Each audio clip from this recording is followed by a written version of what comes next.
Hello students, welcome to my channel Biology Foundation.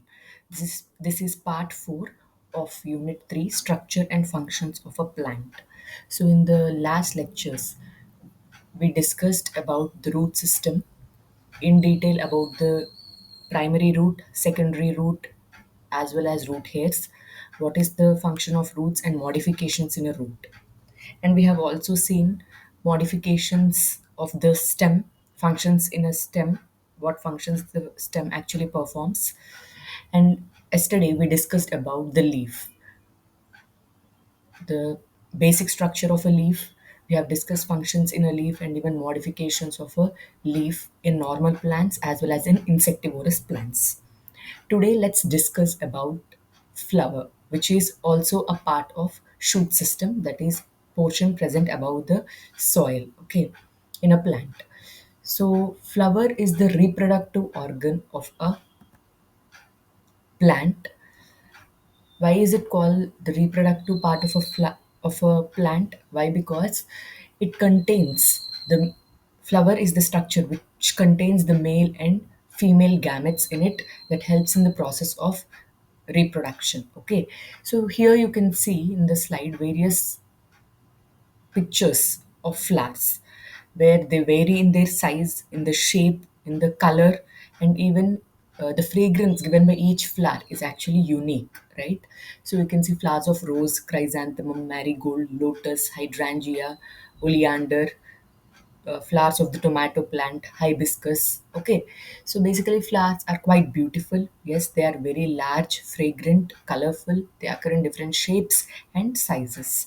Now, if you see the basic structure in a flower, okay, let's understand the parts in a flower. Okay, if you remember, the stalk in a leaf is known as petiole, right? If this is the stem, the leaf gets attached to the stem by a stalk. Now, this stalk is called petiole in a leaf. In the same way, flower gets attached to the stem by a stalk. Okay, that is known as pedicel. It is the stalk of a flower. If you see in this plant, can you see the stalk which gets attached to the stem? That's called pedicel. Okay, stalk of a flower is referred to as pedicel. Okay, next is thalamus. What is thalamus?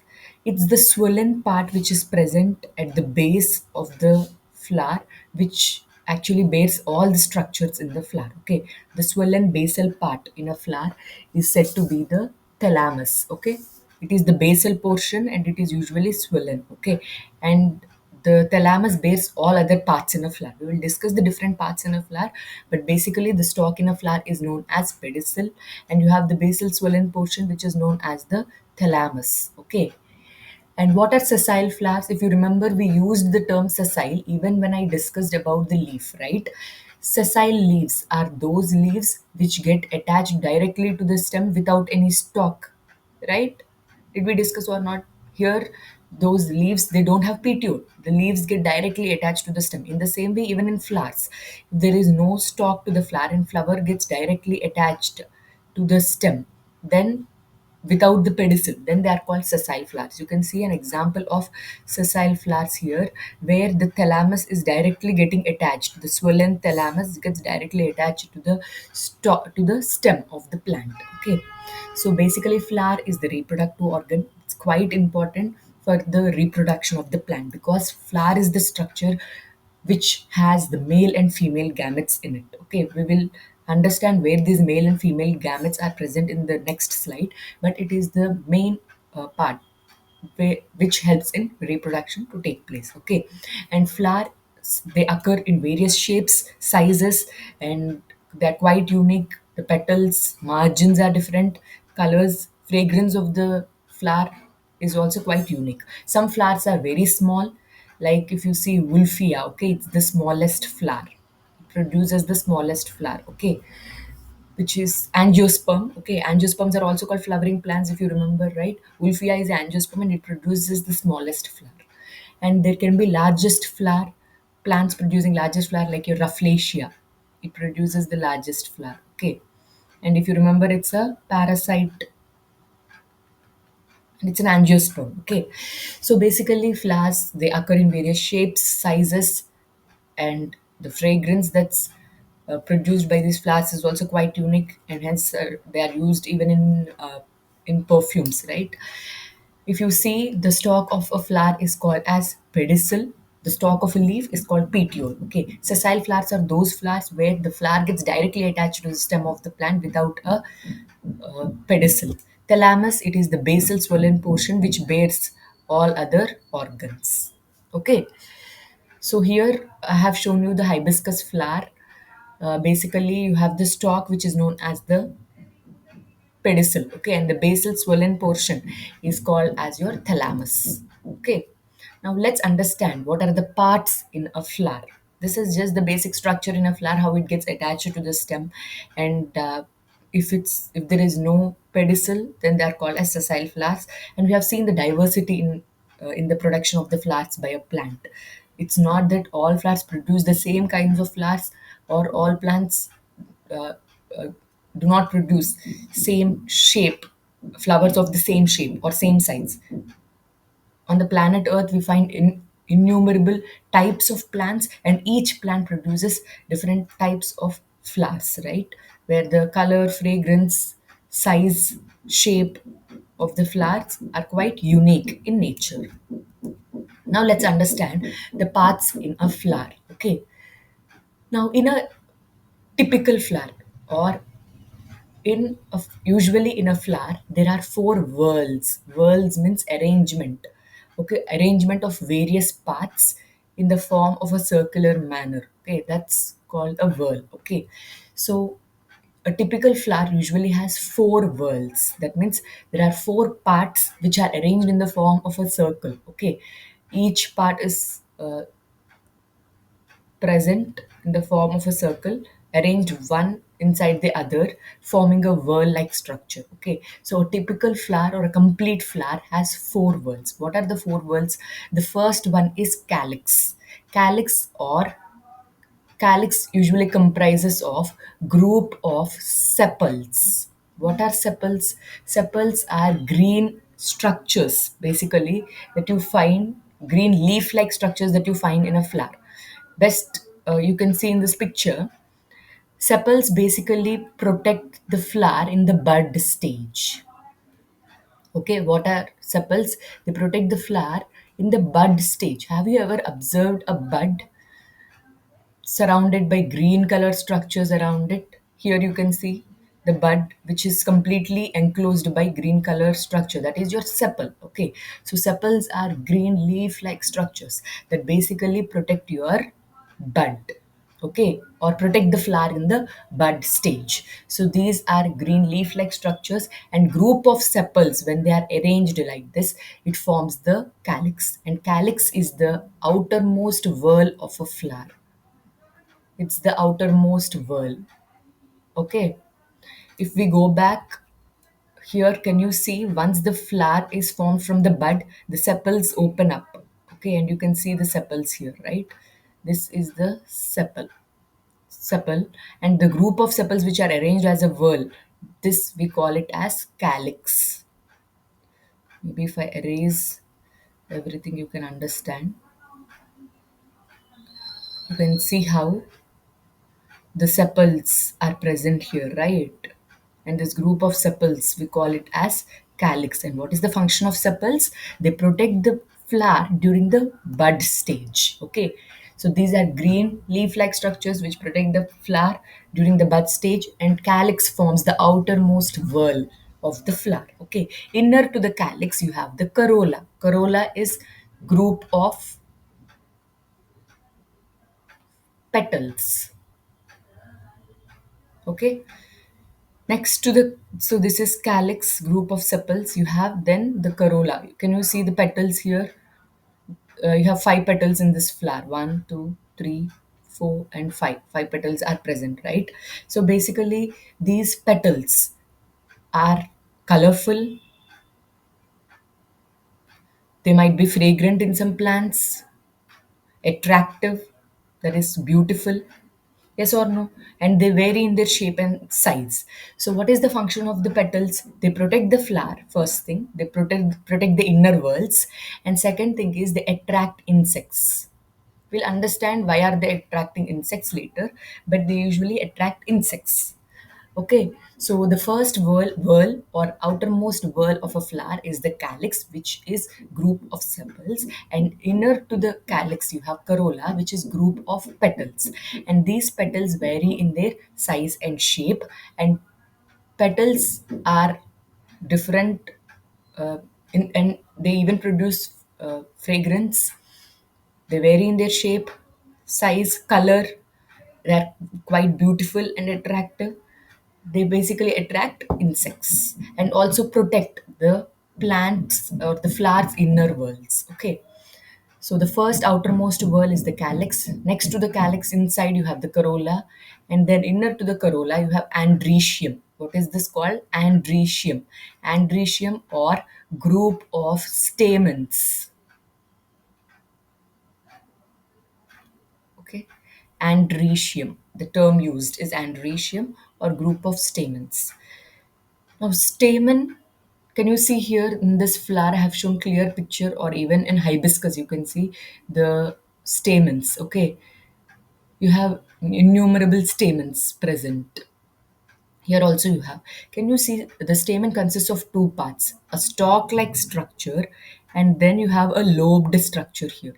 So if you see a typical structure of stamen, you can see a stalk-like structure which is present, and then there is a lobed structure. Okay, so the stamen consists of filament. The stalk like structure that you find is called as filament. Okay, whereas the lobed structure is called anther. What is it called? Anther. So can I say stamen is consists of two parts? One is filament, which is nothing but a stalk of the stamen, and the lobed structure is called anther. Now, inside the anther, you find the pollen grains. What are present inside the anther? Pollen grains are present. Have you ever observed, or you can try, go to a garden, and if you find hibiscus flowers, don't try to pluck the flower, but just touch the stamens. Okay, you can see that yellow color powdery mass gets stuck on your fingers. That powdery mass that you find, the yellow color powdery mass of the hibiscus, is nothing but your pollen grains. Okay, inside the pollen grains you have male gametes. How many male gametes? Two male gametes are found. Is it clear? So basically andrecium is nothing but group of stamens. Now, basically, stamen is the male reproductive organ of a flower. Okay, it's the male reproductive organ of a flower. Why is the stamen called as male reproductive organ of a flower? Because the stamen consists of filament and anther, and inside the anther you find the pollen grains, and inside the pollen grains you have the two male gametes. So it is the male reproductive organ which produces the male gametes. So andrecium is the third whorl which is present. Okay, flowers which have stamens are called as staminate flowers. Because they have stamens, they're called as staminate flowers. Okay, so the first outermost whorl of a flower is calyx, which is producing green leaf-like structures which protects the flower in the bud stage. And internally to the calyx, you have the corolla. Corolla is nothing but group of petals.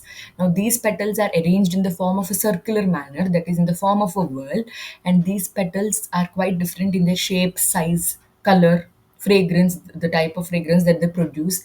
And flowers also protect the flower, protect the inner worlds of the flower, that is it protects the andrecium and gynoecium, and the petals also help in attracting the insects. The third whorl is andrecium. What is andrecium? It is group of stamens. Okay, and stamen is considered to be the male reproductive organ of a flower.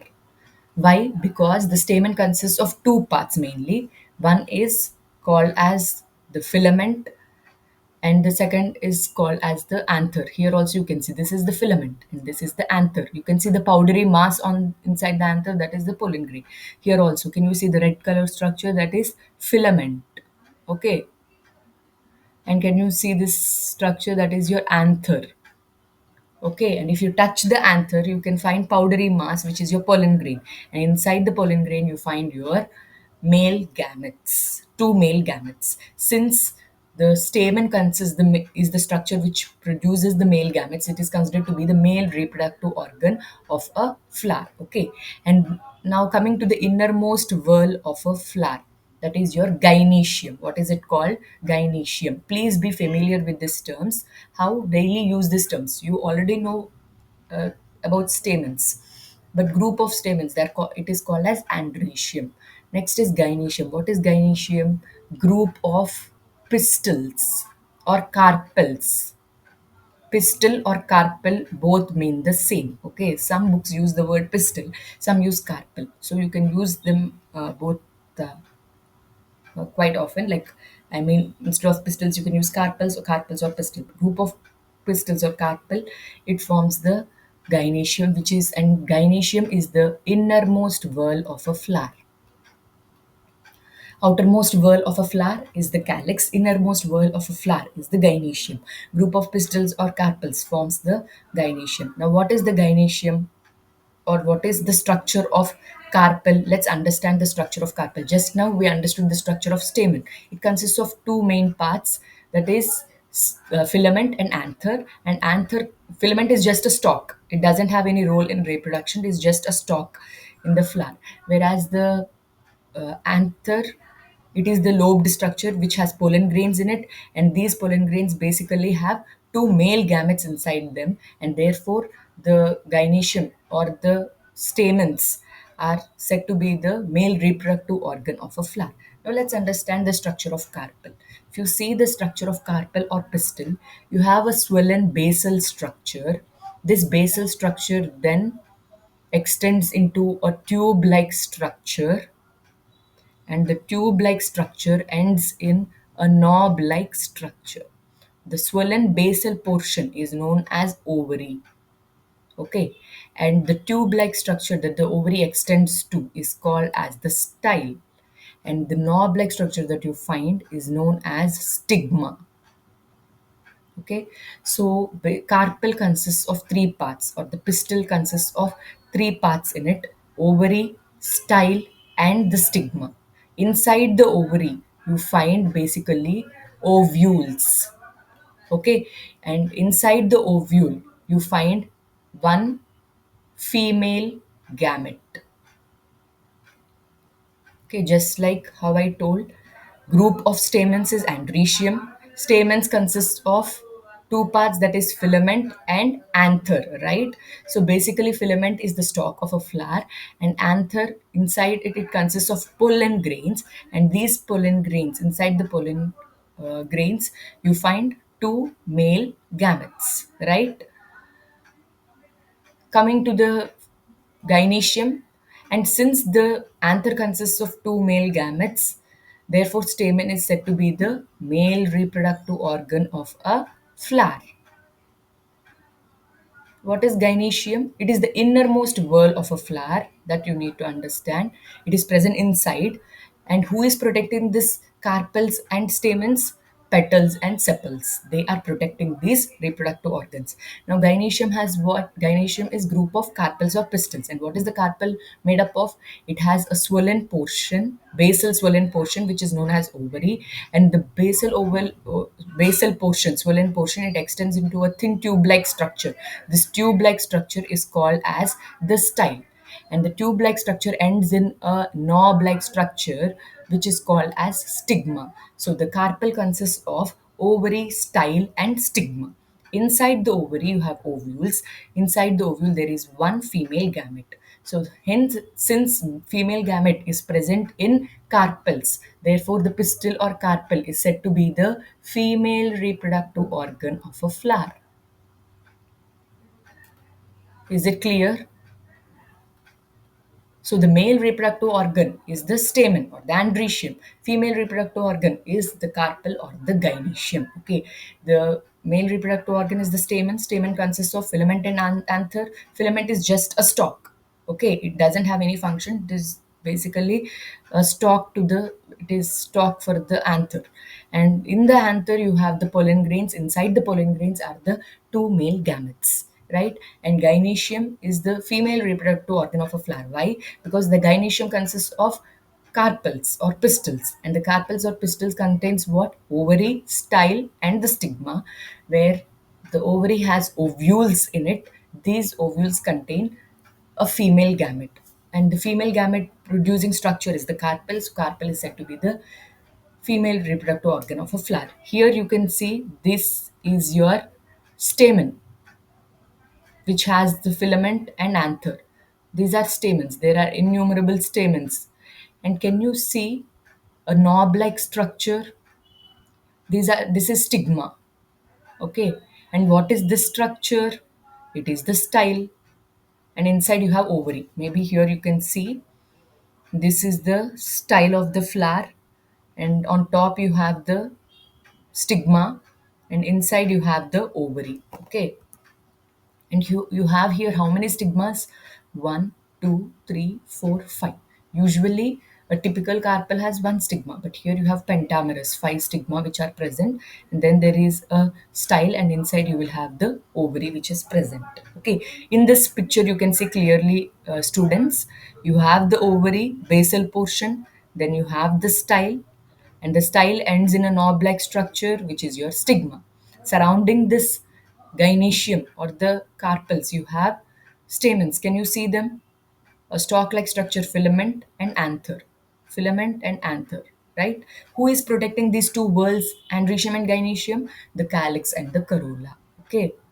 So a flower which has all these four whorls, all these four parts, that is calyx, which is group of sepals, corolla, group of petals, andrecium, group of stamens, gynoecium, which is group of carpels. A flower which has all these four whorls, such a flower is said to be a complete flower. Okay. If a flower has calyx, if it has corolla, and if it has only andrecium, that means if it has only the stamens, then such a flower is said to be, first let me erase this, maybe then it will be clear for you. So a complete flower has all the four whorls, that is calyx, corolla, andrecium, and gynoecium. Okay, but if a flower has only calyx, corolla, and andrecium, that means calyx, corolla, and stamens, then such a flower is called as incomplete flower. And since it has only stamens in it, not the carpels, it is called staminate flower. Okay. Now, if a flower has calyx, corolla, and gynoecium,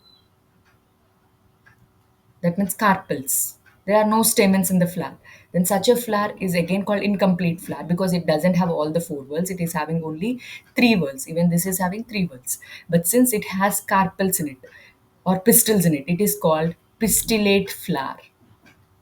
Is it clear? Why the term pistillate? Because it has only pistils, no stamens. Here, why is the term used as staminate flower? Only stamens are present, not the carpels or the pistils. Okay. So that's about the various parts in a flower. Clear? So here I have shown you a picture which has all the four whorls.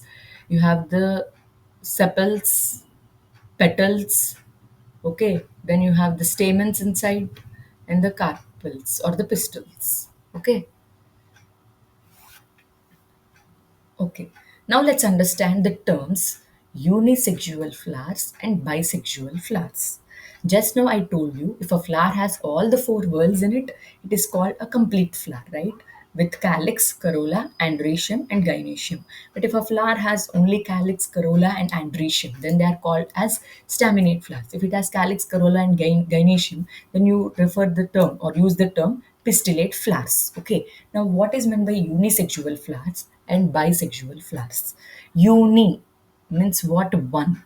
These flowers, unisexual flowers, bear or they have only one reproductive organ in the flower.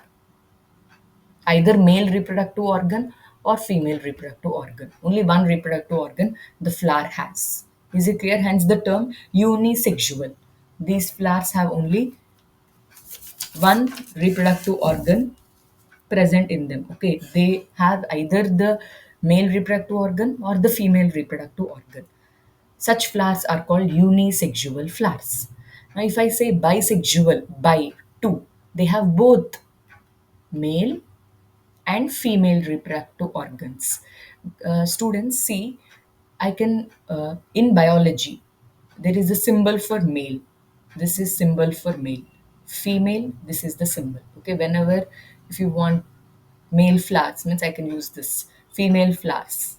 Okay, try to remember. Okay, males, this is the symbol. Okay, females, this is the symbol used. Quite okay, is it clear? A plus sign with a round is female. Females positive. Females are positive.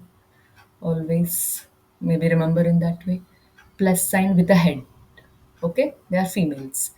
Males circle with an arrow. Clear? So basically, you have unisexual flowers and bisexual flowers. What is unisexual? Uni means single, bi means two. In unisexual flowers, the flowers have only one reproductive organ. It can be either male or female, but these flowers have only one reproductive organ. That means these plants have either pistillate flowers or carpellate flowers. That is what I mean to say. When I say bisexual flowers, that means these flowers have both the male and female reproductive organ. Such flowers, bisexual flowers, are also called hermaphrodites. Hermaphroditic flowers. Okay, hermaphroditic or bisexual flowers. Unisexual means they have only one reproductive organ. Examples you can see here: flowers of papaya, flowers of pumpkin,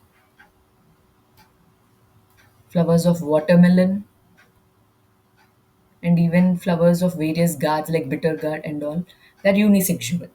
Bisexual flowers examples include hibiscus, best example, sunflower, mango. Okay, they have both male and female reproductive organs in the same flower. Is it clear? Whereas unisexual flowers, they have only one reproductive organ in them. Unisexual flowers, uni means single reproductive organ, either it can be male flowers or female flowers. Bisexual flowers, by both. They have both male and female reproductive organs in the flower. Okay, bisexual flowers are complete flowers. Unisexual flowers are incomplete flowers because they are missing one whorl in them. Okay, so please don't get confused between the terms. Unisexual, they have only one reproductive organ. Bisexual, they have both the reproductive organs in them. Bisexual flowers are also called as hermaphroditic flowers. Clear? So examples also we have discussed: unisexual flowers, papaya, watermelon, pumpkin, bitter gourd, cucumber. Okay, bisexual flowers, hibiscus, sunflower, rose, lilies. All this come under bisexual flowers. Okay. Functions of a flower. What is a function of a flower? Why is the flower present in a plant? Just like we discussed, the stem helps in transport of food and water to various parts of the plant. Leaves helps in synthesizing food, right? And they also perform other modifications in various plants. Now, what is the function of a flower? Flower produces fruits and seeds. Fruits are the edible parts of a plant, and seeds. Why are fruits and seeds very important? The main function of a flower is to produce fruits and seeds. Now, fruits are important because they protect the seeds. They act as protection for the seeds because seeds are found inside a fruit. You all agree, right?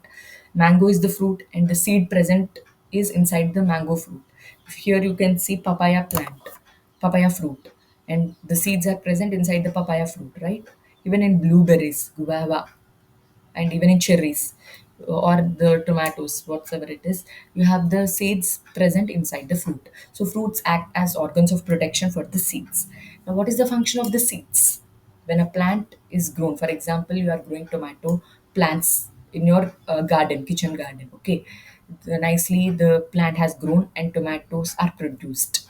If you want next year also to grow the same plant, why? Because this year the tomato plant that you have grown, it gave you really nice juicy tomatoes which are sweet in taste, and the size of the tomatoes are also quite big and reddish in color. Okay, so you really love the taste of the tomatoes this year. Okay, now the season is coming to an end, and next year also you want to grow the same tomato plant. So what do? You take or collect the seeds from the tomato plant, dry them and preserve it, so that next year when you sow the seed you get the plant. Yes or no? So seeds are very important for perpetuation of the plant through generations, right? So flower is the very important organ that produces fruits and seeds. Now, there are two steps in reproduction. I told you flower is the reproductive organ of a plant, right?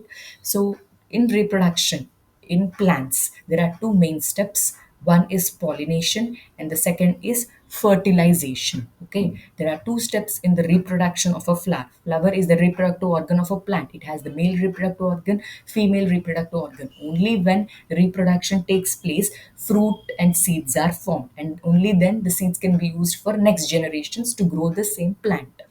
So, reproduction has two events in it. One is pollination, and the second one is fertilization. Okay, let's understand what is pollination. Okay, before you understand what is pollination, uh, a thing that you need to remember or you need to understand is the male reproductive organ of a flower is stamen, which has filament and anther.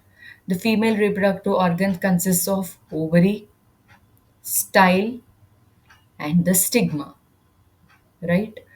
Inside this, you have the pollen grain, and inside the pollen grain, you have two male gametes.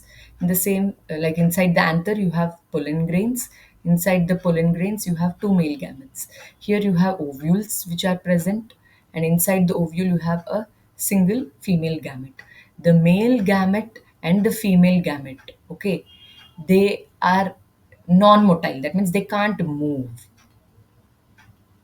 Okay, what is reproduction? Fusion of male and female gamete.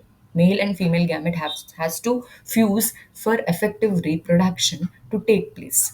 But in plants, the male gamete and the female gametes are non-motile. Okay, that means they cannot move. So they cannot move. This is something you need to understand. Okay, now let's understand what is pollination. What is pollination? Transfer of pollen grains. Transfer of pollen grains. Pollen grains have what in them? Male gametes. Okay. Transfer of pollen grains from anther, because pollen grains are produced inside the anther. From anther to the stigma of a flower is called as pollination. Okay. If you see this hibiscus flower, okay, or let's assume you have the sepals and then you have the petals, right? And here you have the ovary,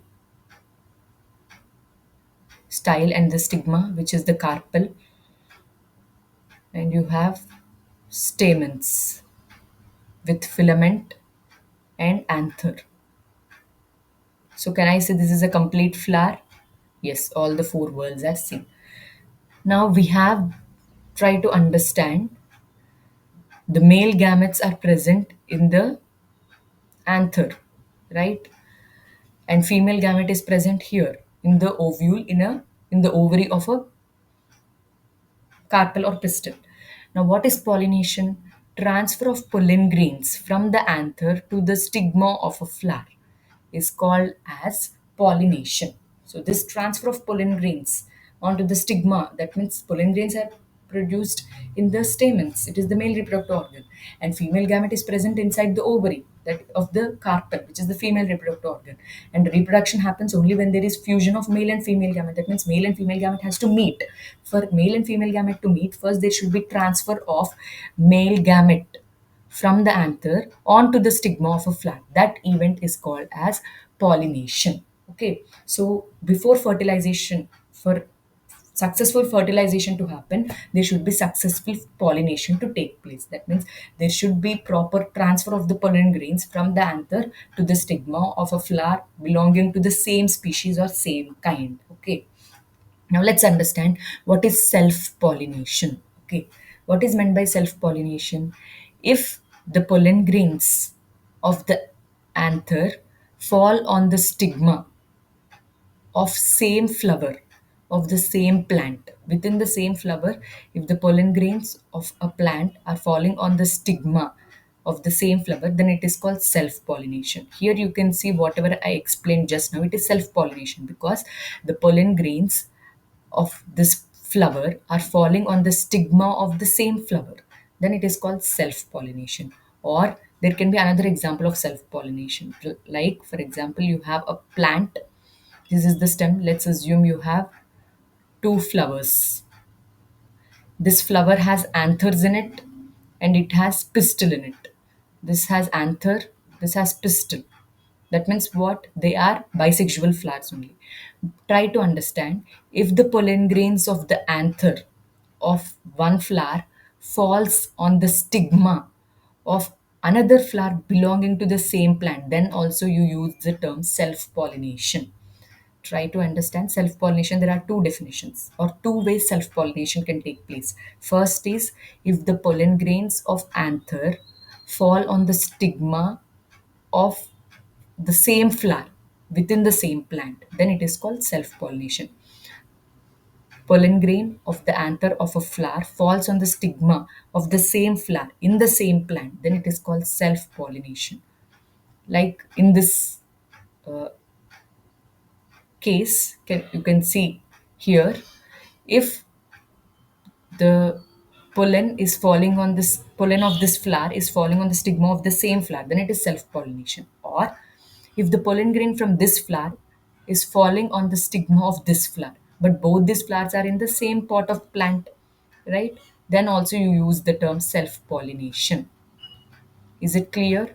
It can occur within the same flower or it can occur from one flower to another flower within the same plant.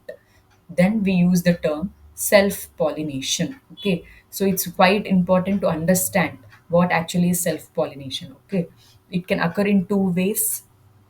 Again, I'm explaining so that if you have any doubt, you can get it cleared. Try to understand. Let's assume this flower. Okay, if the pollen grains of this flower fall on the stigma of the same flower, then it is called self pollination. Or if the pollen grain of this flower falls on the stigma of this flower belonging to the same pot of plant, then also it is called self pollination. Okay, then what is cross pollination? Let's assume there are two pots of plants and one is hibiscus. This is also the same species, hibiscus.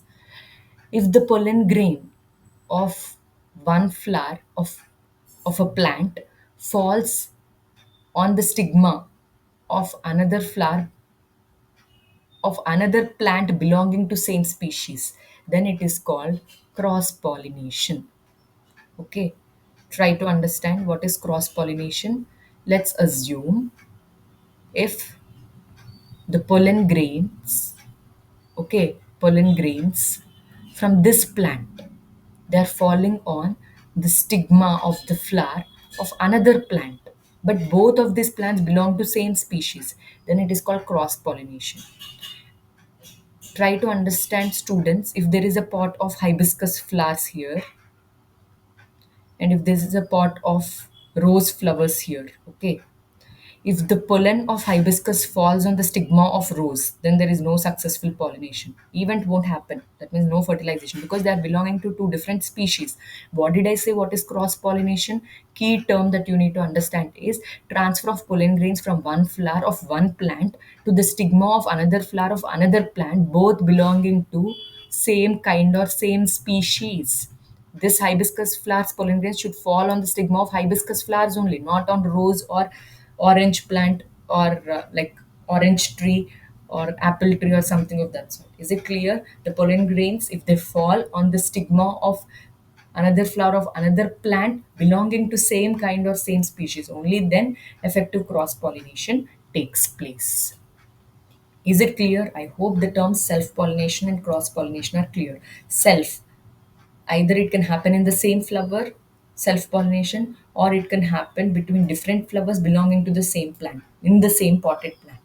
Cross pollination, if the pollination occurs between two different flowers belonging to two different plants but they are of the same species, then it is said to be cross pollination. What is pollination? Transfer of pollen grains from anther to the stigma for successful fertilization to take place. Now, agents of pollination. Just now, I told you in my previous slide that male gametes, they are present in the pollen grains. And the pollen grains, where are they found? Inside the anther. And anther is a part of the stamen. And where is the female gamete present? It is present inside ovule. Where is the ovule present? Inside the ovary. Ovary is part of carpel or pistil, right? Now, basically, the male gamete, it is non-motile, it cannot move. Female gamete, even it is non-motile, even it can't move. But what is fertilization? Fusion of these two. That means they should meet together. But for them to meet together, first they have to come closer to each other, right? So there are certain agents that bring the pollen closer to the stigma. Such they are, since these help in pollination, we are calling them as agents of pollination. They help in the transfer of pollen grain to the stigma of a plant. Since they are helping in it, they are called agents of pollination. Who help in transfer of pollen grains to the stigma of a flower? See, the male gametes cannot walk. They are not motile. Female gametes also cannot walk. Someone should carry the male gametes to the stigma of the flower. Them only we are calling them as agents. Okay. And first is insects. Most 90% of the plants, flowering plants, are pollinated by bees. Okay, they act as best pollinating agents. Okay, so first let me erase this. Okay,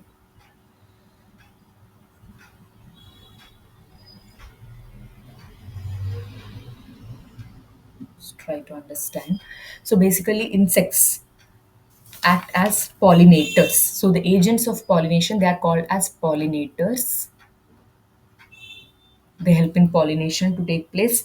Examples include insects. If insects help in pollination, then we call it as entomophily. Okay, we use the term entomophily. If entomology means study of insects, entomophily means if insects help in pollination, help in transfer of pollen grains to the stigma, then we use the term entomophily. Which insects? Bees, butterflies, flies, wasps, beetles. So various types of insects actually help in pollination. But why do insects come to the flower? Do they come only to transfer the pollen grains? No, they should also derive some benefit, right? Only when they get some benefit, they do the work. So, what actually is the thing? Now, insect pollinated flowers are very large in size and they are very colorful and they are fragrant. And not only that, these flowers have nectar in them. So the insects visit the plant for the nectar. Okay. So the insects come and land on the flower for the nectar. And when they suck the nectar and when they land on the flower, during that time, what happens? The pollen grains which are present in the flower, they get stuck onto the body of the insect. And when this insect now moves from one plant to another plant, when it again sucks nectar on the flower of the same species, then these pollen grains get dusted on that flower and pollination takes place. Is it clear? Again, I'm repeating. Pollinators are those agents which help in effective or successful pollination to take place. We know that the male and female gametes are non-motile, so these agents of pollination or the pollinators help in bringing the pollen grains closer to the stigma. Okay, examples of the insects that are involved are bees, butterflies, flies, wasps, and beetles. These insects, why do they visit the flower? Because the flowers are rich in nectar, they're fragrant, colorful, and large in size. Okay, so basically, these insects, when they visit the flower for the nectar, during that process the pollen grains they get stuck onto the body, and when this insect again goes to another flower of the same species, these pollen grains they get released onto the stigma and successful pollination takes place. So what are the characteristics of the insect pollinated flowers? They are large, colorful, fragrant, and rich in nectar, and even the pollen grains are sticky so that they can get nicely stuck to the bodies of the insects. So, and if insects are the agents of pollination or if they are the pollinators, then we use the term entomophily. Entomology is the study of insects. Next agent is the wind. If wind helps in pollination to take place, we know when there is wind, there is heavy breeze, right? So wind also helps in effective pollination. If wind acts as the agent of pollination, then we use the term anemophily. Anemo. Okay. Phily is when wind acts as the pollinating agent. Now try to understand here you can see wheat, rice, maize, pine. Okay, in all these plants, you can see the pollination is taking place by wind. Try to understand what are the characteristics of wind pollinated flowers. In wind pollinated flowers, remember, since it has to be, the pollen grains are carried by wind, therefore the pollen grains are very light in weight. If they are heavy in weight, then wind can't carry it, right? So the pollen grains are very light in weight, and the pollen grains are dry, and the pollen grains are produced in innumerable number. Okay, something like in millions or thousands or hundred thousands. In that way the pollen grains are produced. Why? Because most of the pollen grains they fall on the other species. Wind doesn't know no where this pollen grains like wind can't carry the pollen grains to the stigma of the same species. It just carries and throws the pollen grains here and there. So there is a high chance that most of the pollen grains are lost. They get onto the stigma of various other species. So if the stigma has to fall on the anther of the same species, hence in wind pollinated plants, innumerable number of pollen grains are produced. And in these plants, the stigma is quite large and leathery. Okay. Why is the stigma large and leathery? So that it can, when the wind is carrying the pollen grains, the stigma, if it is large, it can easily take the pollen grains. And why is it leathery? So that the pollen grains get stuck in the stigma. Again, if there is heavy wind, the pollen grains shouldn't fly off, right? So that's the reason the stigma is leathery and it is quite large. Okay. Here you can see the thread-like structures, the style in maize. Okay. So basically, in wind pollinated flowers, if pollinating agent is the wind, we use the term anemophily. And here, the wind current or the breeze which is given by the wind carries the pollen grains. The pollen grains should be light in weight, they must be dry, and the wind carries the pollen grains to the stigma of the flowers. Now, why are the flowers which use wind as the pollinating agents, in them the pollen grains are produced in huge number. Why is that so? That's because when the wind is carrying the pollen grains, there are high chances that most of the pollen grains fall on the plants of different species. If the pollen lands on the stigma of another species, then there will be no successful pollination. For successful pollination to take place, what should happen? The stamen of, sorry, the pollen grains from the stamen of one flower should fall on the stigma of the carpel of another flower, right? And both should belong to same species. That is the condition. They must be of same kind. If this is hibiscus, this should also be hibiscus. If this is rose, this should also be rose. But wind, does it know that I'm carrying the pollen grains of rose and I should put those pollen grains only to the stigma? No. Right? So that's the reason when the wind is carrying all the pollen grains, they just fall randomly, and hence chances of pollination are also quite low, and it produces in such pollen plants which use wind as pollinating agents, they produce more number of pollen grains. Okay, so if wind is used as the pollinating agent, we use the term anemophily.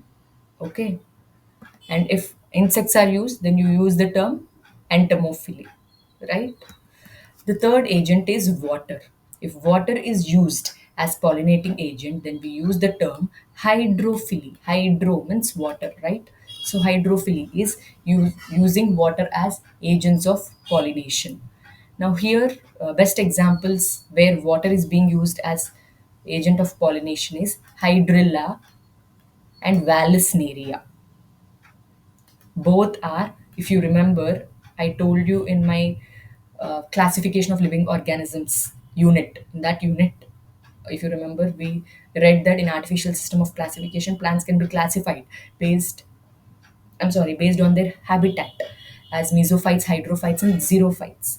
So Vallisneria and Hydrilla, they are both submerged hydrophytes. We talked about the different types of hydrophytes, that is free floating hydrophytes, floating rooted hydrophytes, and submerged hydrophytes. So Vallisneria and Hydrilla, they are submerged hydrophytes. So they're completely immersed inside water. So they use the water currents as agents of pollination. Now, if you see, this is male plant of Vallisneria, and this is the female plant. Let's assume this is water body. Okay, the male plants are completely submerged.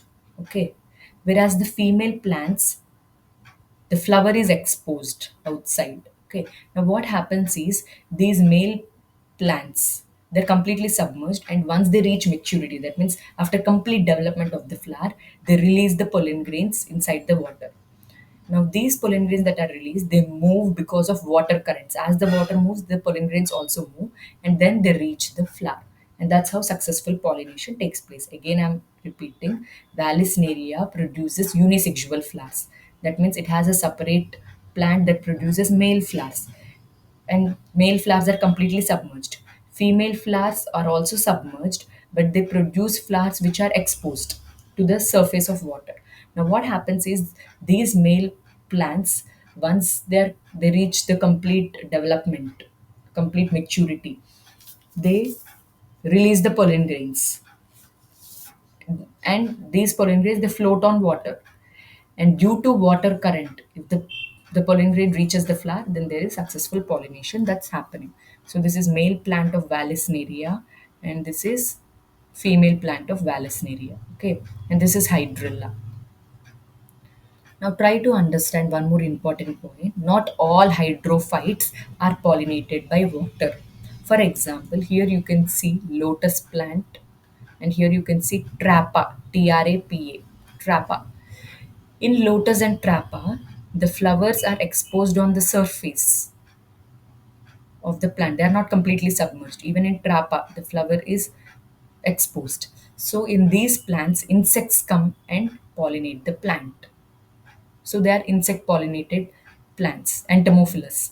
But in submerged hydrophytes, since the plant is present inside the flower, water is acting as the agents of pollination. Water is carrying the pollen grains from the male flowers to the female plant for effective pollination to take place. And if water is acting as the agent of pollination, you use the term hydrophily. Not all hydrophytes use water. For example, lotus and trapa, they are rooted hydrophytes, but they have flowers which are exposed onto the surface of the plant. So therefore, insects, they come and help in pollination of these plants.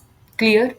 So basically, we discussed about what is pollination, which is transfer of pollen grains from anther to the stigma of the same flower, or a different flower of the same plant, or different flowers belonging to different plants of the same species. So there are different types of pollination: self pollination and cross pollination. In self pollination, the transfer of pollen grains occurs from the anther to the stigma within the same flower, or two different flowers belonging to the same plant. Whereas in cross pollination, the transfer of pollen grains from the anther from one flower occurs to the stigma of another flower of another plant, but both of same species. Then we use the term cross pollination.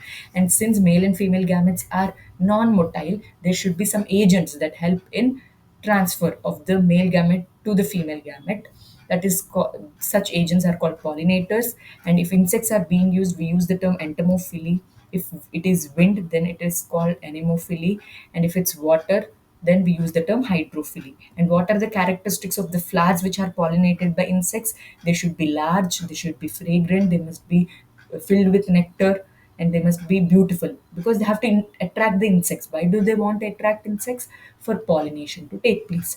And to attract the insects, they have this nectar and fragrance produced. Okay.